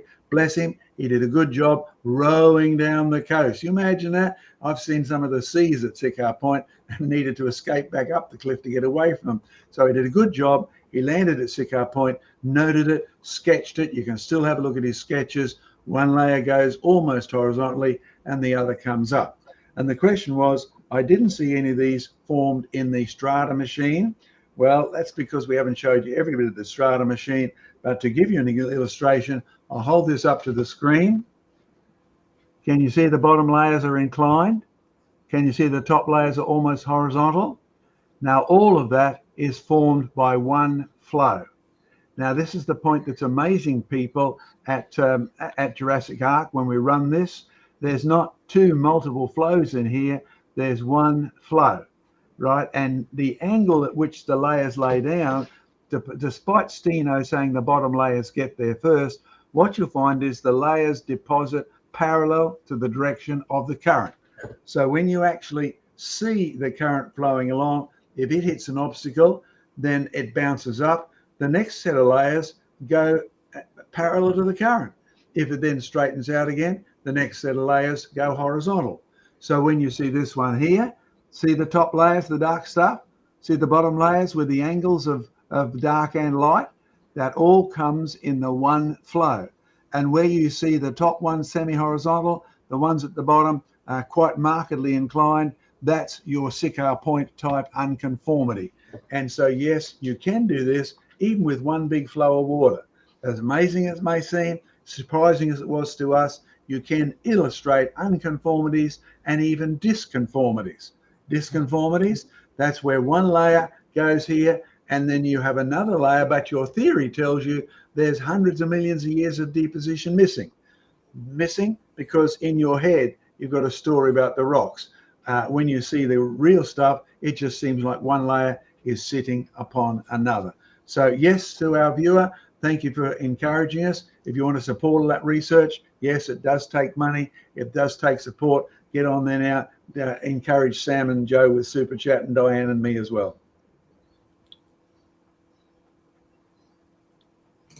Great stuff. Great stuff. Any other questions?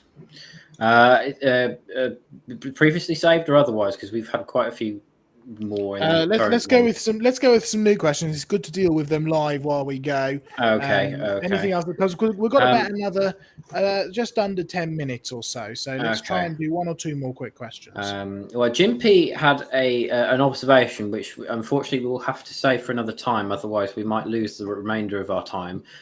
He'd love to hear more about the deer, particularly migration. So we'll swiftly move on from that point there, for fear of losing the rest of our time, which would very easily happen with Joe, as I know he's very passionate about deer. I should do a whole program about deer. Do you know what? Why don't you do that, Joe? I think that'd be interesting. Yeah. There we go. Right. Okay. So, Shogiwa, this is just a quick, I think, answer needed.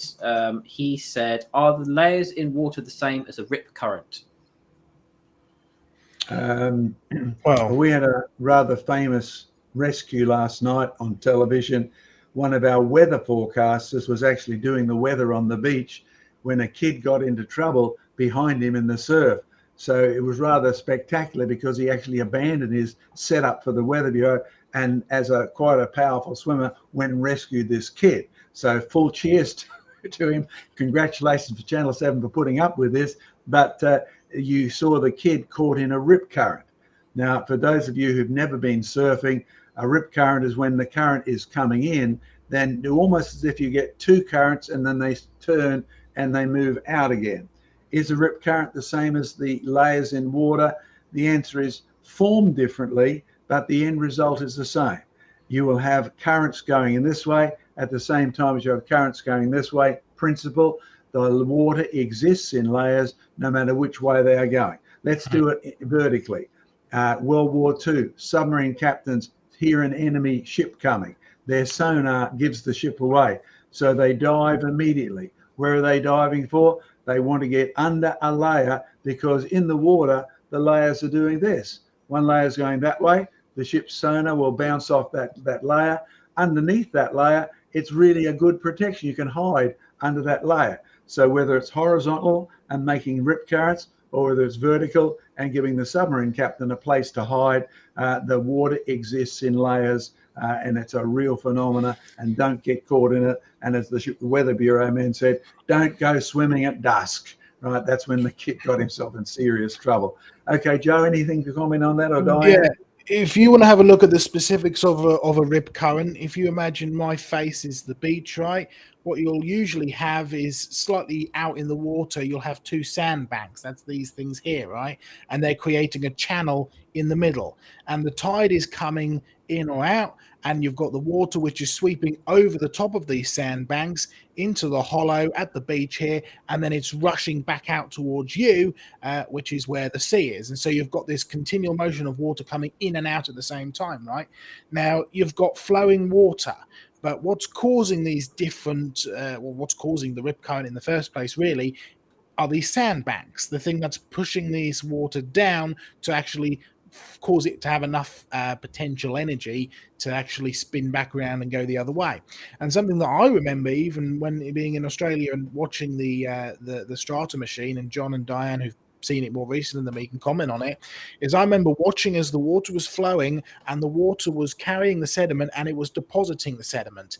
And if the sediment was deposited in a certain way, all of a sudden the water would start behaving differently the other side of it, and it'd start depositing stuff slightly differently, and the way that was deposited would cause the next thing, and you'd almost have like a chain reaction of the water almost feeling like it was alive in a sense, because as it continued to sort of manipulate the sediments that it was laying down, and as it changed those sediments, it would affect the way that those sediments would develop going on.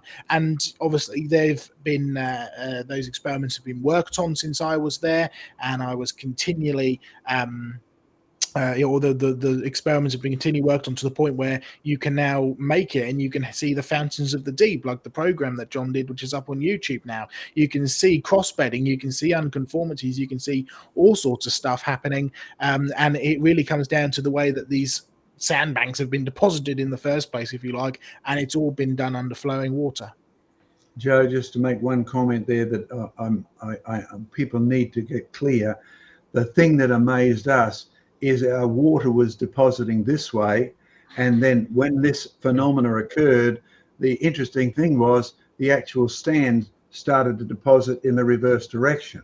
So our normal law is the water is actually depositing, the sand will lay down, principle, e.g. Steno, the angle of incline, etc. But the minute anything interferes with that, the actual bedding faces upstream, not downstream. And so you found water this way, sedimentary layers forming that way, and yet us geologists would have said, oh, the river changed direction, there was a new current forming here. No, the river was still going in exactly the same direction, but the properties of the water was taking things backwards. It was just absolutely phenomenal to see. What do you think, Diane? Yes, it was quite amazing. It's a good reminder that wherever you've got water and loose sand, you've got an incredibly dynamic sort of system that's constantly changing, which is why on the Australian beaches, where we have patrolled beaches or beaches with surf lifesavers there, they have to change the position of the safe region where you can swim every day, or sometimes more often than a day, because it's an incredibly dynamic system with the changes in the tide and the changes in the water flow.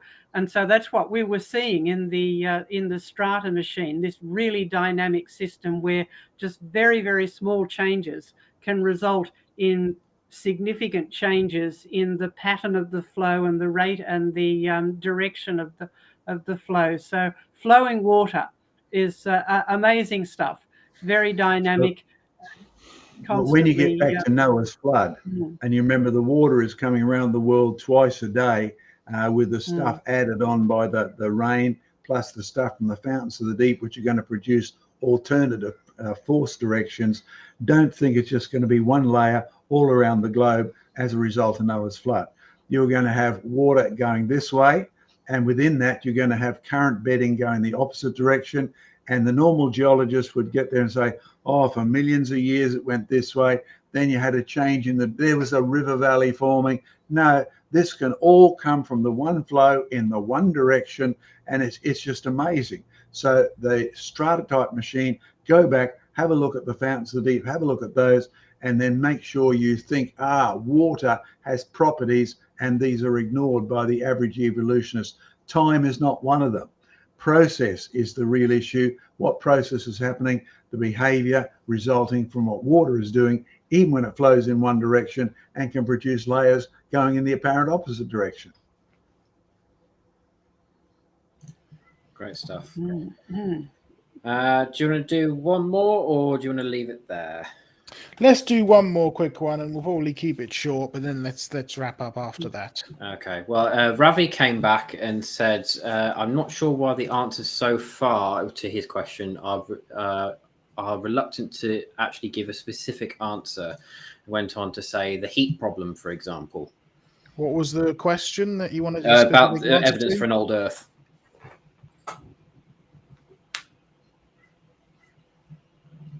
So he's saying what does he mean by the heat problem? Does he mean the theory that the Earth started out hot and has been cooling down? I would assume so. I mean, this is. Can I make an assumption? That's probably almost a whole subject on the age of the Earth, which we should include that one for. And in the 30 seconds we've got before the dinger goes, and I have to go and meet a young man for counselling in half an hour, it's not time to do it. So if Ravi doesn't mind us, it was Ravi, wasn't it? Yeah. Whoever was a bit, we can actually do that. Give it a bit longer time than just 30 seconds dismissal. So I hope that isn't a problem for you, Joe. Is that okay with you? Yeah, I think that's probably wise. Yeah, I think that would be a good topic, actually. Looking at the age of the Earth from all sorts of, the geology and the biology all together. The heat problem could also refer to the like accelerated radioactive heat, or that's what he's on about. Method, or it could be with the Noah's flood and stuff like that. So there's about 3 or 4 different things that it could refer to. So we can probably deal with that in a separate thing. I think we have hit the 2-hour mark. We've gone over the 2-hour mark. So let's wrap it up now. We've got some guests coming on in the next few weeks, which is very exciting. We've got some different plans and different ideas. I've even got some ideas about membership. So we'll need to talk with John and have a discuss with Sam about what we can do with that. But anyway, thanks everybody for joining us. We've still got a good group here all the way at the end. So thank you all very much for hanging around. Keep the questions coming in, because like I say, we do try and use them all and try and get through them all. And if we don't use them on here, we may even end up using them on our question and answer site, askjohnmackay.com.